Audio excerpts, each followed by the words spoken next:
Arthur bishop एक समुद्र किनारे के पर्यटन क्षेत्र में अपने बोट पर रहता है। वह सुबह उठता है, अपनी चाय या ड्रिंक पीता है, अपनी पसंदीदा म्यूजिक चालू करता है और उसे सुनता है।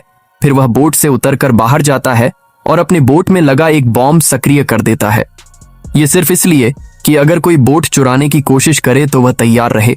फिर वह अपनी मोटरसाइकिल चलाकर एक रेस्टोरेंट पर जाता है जहां के सब लोग उसे पहचानते हैं।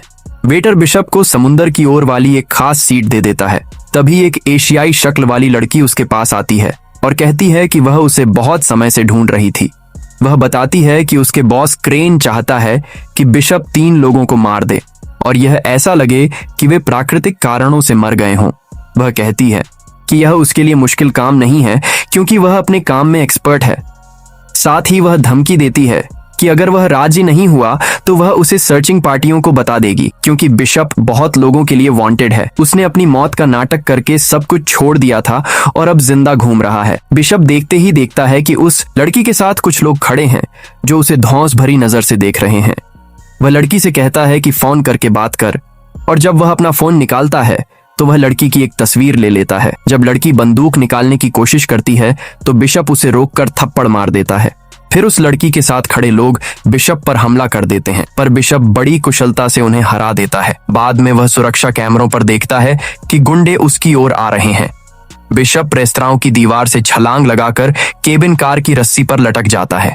वह लड़की कुछ लोगों के साथ उसके पीछे पीछे केबल कार में चढ़ जाती है और वहां मौजूद लोगों को धमकाकर बिशप को ढूंढने की कोशिश करती है पर बिशप उनसे ऊपर होता है। लड़की उस पर गोली चलाती है और उसे पकड़ने की कोशिश करती है पर बिशप छलांग लगाकर एक टूरिस्टों के लिए रखे हुए प्लास्टिक के फ्लोट पर उतर जाता है। रात को जब बिशप बोट पर वापस आता है तो वह थोड़ी दूर से वहां 2 लोगों की मौजूदगी देखता है जो उसके बोट की तलाशी ले रहे होते हैं। बिना सोचे विचारे वह अपना फोन निकालकर बोट को ही उड़ा देता है।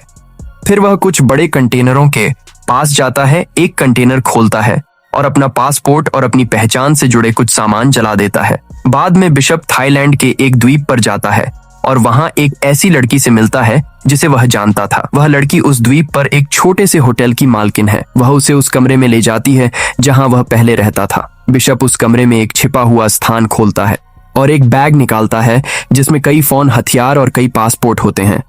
फिर वह रेस्तरां में ली गई उस लड़की की तस्वीर की तहकीकात करता है और उसे उस लड़की और एक शख्स के बारे में जानकारी मिलती है। उस शख्स का नाम क्रेन है। यही वह आदमी है जिसके लिए वह लड़की काम करती थी। जब जीना उस होटल में आती है और मालकिन से फर्स्ट एड मांगती है तो होटल की मालकिन जीना की हथेली पर पड़े चोट के निशान देख लेती है। मालकिन कहती है कि अगर और मदद चाहिए तो बताना, पर जीना कहती है कि उसे सिर्फ फर्स्ट एड किट चाहिए। रात में होटल के पास खड़े एक बोट पर मालकिन को दिखता है कि एक लड़की पर किसी ने हाथ उठाया है और वह उसे मदद के लिए बिशप के पास ले आती है।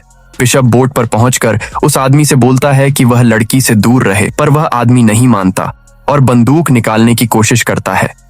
बिशप उसे मारकर खत्म कर देता है और फिर लड़की को होटल ले आता है।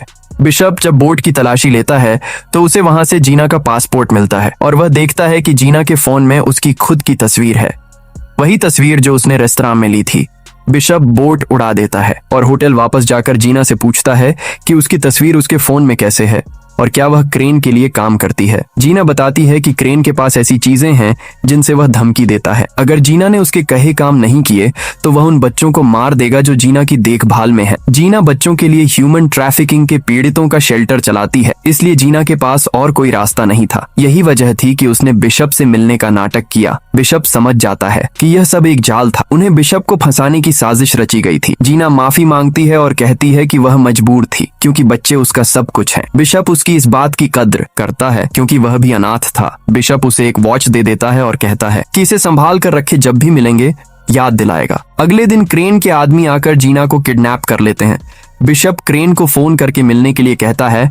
मैन टू मैन जब बिशप क्रेन से मिलता है तो उसे तरह तरह की शर्तें दी जाती हैं। क्रेन कहता है कि वह जीना को छोड़ेगा, पर उसकी शर्त है कि बिशप 3 लोगों को मारे। क्रेन उसे एक फाइल देता है जिसमें तीनों के नाम होते हैं और उनके बारे में जानकारी भी। क्रेन बताता है कि पहला शख्स एक अफ्रीकन आर्म्स डीलर है जो मैक्सिमम सिक्योरिटी प्रिजन में बंद है। वहां पहुंचना बेहद मुश्किल है। क्रेन बिशप को एक जीपीएस कैप्सूल देता है और कहता है कि मिशन पूरा करने के बाद वह उसे निगले ताकि वे उसे ट्रैक कर सकें। बिशप पूछता है कि सबूत क्या है कि जीना जिंदा है। क्रेन कहता है कि हर ऑन ऑपरेशन के बाद उन्होंने बिशप को जीना से एक फोन कॉल करने दिया और आखिरी मिशन के बाद वह उसकी लोकेशन भेज देंगे। बिशप मलेशिया लौटता है और उस प्रिजन के बारे में रिसर्च करता है। वह प्रिजन समुद्र के बीच में है जहां चारों तरफ शार्क हैं और प्रिजन 100 मीटर ऊंची चट्टानों से घिरा हुआ है। बिशप चुनौती स्वीकार करता है। वह एक कैदी की पहचान की नकल करता है। उस कैदी का चेहरा एक रिकॉग्नाइजेबल टैटू से चिह्नित है और उसी नाम की पहचान बनाकर वह प्रिजन में दाखिल हो जाता है। वह कुछ चीजें खरीदकर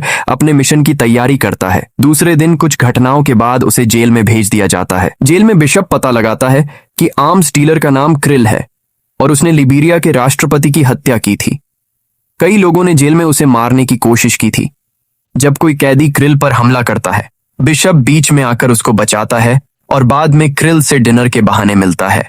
उस मौके पर बिशप क्रिल को मार देता है। ऐसा दिखता है कि उसकी मौत फूड पॉइजनिंग से हुई थी। फिर बिशप प्रिजन की दीवार उड़ा देता है। अपने शरीर पर शार्क रिपेलेंट सब्सटेंस लगाकर जीपीएस कैप्सूल निगल कर समुद्र में छलांग लगाता है और तैरता हुआ किनारे तक पहुंच जाता है। जब बोट वाले कैप्टन को संदेश मिलता है कि मिशन पूरा हुआ है तो क्रेन बिशप को एक वीडियो कॉल पर जीना से बात करने देता है, पर वह बताती है कि अब उसके पास 36 घंटे हैं अगले आदमी को मारने के लिए, वरना जीना को मार दिया जाएगा। क्रेन दूसरा आदमी बताता है, एड्रियन नाम का एक अरबपति जो माइनिंग के व्यवसाय में होने के साथ साथ ह्यूमन ट्रैफिकिंग में भी लिप्त है। वह ऑस्ट्रेलिया में रहता है और उसकी अपार्टमेंट स्काईस्क्रेपर की 28वीं फ्लोर पर है, जहां हर दरवाजा बुलेट प्रूफ और सेंसर लॉक्ड है। फिंगरप्रिंट सिस्टम्स लगे हैं। बिशप एक चाल चलता है। वह ऐसा दिखाता है जैसे वह नीचे की फ्लैट किराए पर लेना चाहता है। वह कीज की नकल बनवाता है, अपार्टमेंट की डिटेल्ड ड्राइंग बनाता है और ग्लास बॉम्ब्स तैयार कर लेता है। वह मेंटेनेंस वर्कर का भेस लेकर उस अपार्टमेंट में घुसता है, पूल के पास जाकर ग्लास बॉम्ब प्लांट करता है और बिलियनियर को मार देता है। ऐसा लगता है कि वह पूल के दुर्घटना में गिरकर मर गया। जब जीना बिशप से बात कर रही होती है, वह चालाकी से कैमरा से उस बोट का नंबर दिखाती है जिस पर वह रखी हुई है। इससे बिशप को पता चलता है कि बोट कहाँ है। बिशप हेलीकॉप्टर से उस स्थान पर पहुंचता है, बोट में घुसता है और कुछ गार्ड्स को मारकर आगे बढ़ता है, पर फिर वह पकड़ लिया जाता है। क्रेन बिशप को चेतावनी देता है कि अगर वह फिर से कोशिश करेगा तो उनका समझौता रद्द हो जाएगा। फिर क्रेन अंतिम मिशन बताता है। एक अमेरिकी आर्म्स डीलर जिसका नाम मैक्स है और जिसने बल्गेरियन कम्युनिज्म के एक स्मारक को खरीद रखा है, वह स्मारक एक पहाड़ी पर है और उसी पहाड़ी के अंदर सबमरीन्स की मरम्मत के लिए एक बेसिन छुपा हुआ है। वे सबमरीन्स इंटरकॉन्टिनेंटल मिसाइल से लैस हैं। यह मिशन सबसे खतरनाक है क्योंकि वहां बड़ी सावधानी और बहुत ताकत है। बिशप के 2 टारगेट्स खत्म करने के बाद मैक्स अपनी सिक्योरिटी बढ़ा देता है। बिशप के पास सिर्फ 48 आवर्स हैं। उसे पता चलता है कि मैक्स ने एक मेडिकल हेलीकॉप्टर बुलवाया है। बिशप एयरक्राफ्ट के नीचे छुपकर पहुंचता है, सर्वेलेंस कैमरास जैम करता है और गार्ड्स को पीट देता है। जब गार्ड्स मैक्स को सेफ रूम में ले जाने की कोशिश करते हैं तो बिशप एलिवेटर ब्लास्ट कर देता है। सेफ रूम में मैक्स को बिशप फेस टू फेस मिलता है। बिशप मैक्स से डील करता है फेक डेथ, क्रेन को फूल करने के लिए। फिर बेस में ब्लास्ट होता है, मैक्स बेसिन में गिरता है। बिशप वहां ऑलरेडी वेटिंग होता है, लेकिन उसे भी चोट लगती है। मैक्स को ऑक्सीजन बॉटल से खत्म किया जाता है। बाद में मैक्स और उसके लोग सी से बोट का रैकेज निकालते हैं। हम देखते हैं जीना किड्स के साथ है और शॉक्ड है कि बिशप उसके सामने है। सर्वेलेंस फुटेज देखकर मैक्स को समझ आता है कि बिशप मर गया। उसके बड मैक्स बिशप को जीना से मिलने देता है और बिशन वहां से जाने के वक्त उसके जहाज में बम लगा देता है और मैक्स को वही मार डालता है और यही मूवी एंड होती है। ऐसी ही रोमांचक मूवी एक्सप्लेन्स देखने के लिए हमारे चैनल को अभी सब्सक्राइब करें। नए वीडियो की नोटिफिकेशन पाने के लिए बेल आइकन दबाना ना भूलें।